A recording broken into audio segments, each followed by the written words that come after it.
প্রকৃতির স্বাভাবিক নিয়মে প্রতি 250 জন মায়ের মধ্যে একজনের গর্ভে আসে যমজ সন্তান, আর 10,000-এ একজন মা একসঙ্গে 3টি সন্তান ধারণ করেন। 7 লাখে একবার দেখা যায় কেউ একসঙ্গে 4টি সন্তান ধারণ করেছেন, যা সত্যিই বিরল ঘটনা। এমনটা ঘটে যখন একাধিক ডিম্বাণু পূর্ণতা পেয়ে একাধিক শুক্রাণুর সঙ্গে মিলিত হয়।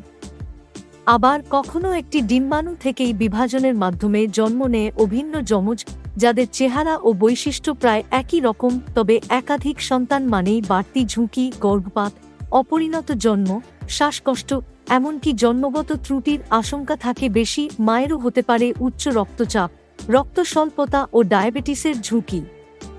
তাই গর্ভে একাধিক সন্তান থাকলে হবু মায়ের উচিত বিশেষজ্ঞ চিকিৎসকের তত্ত্বাবধানে থাকা, পর্যাপ্ত বিশ্রাম, পুষ্টিকর খাবার আর মানসিক প্রশান্তি নিশ্চিত করা।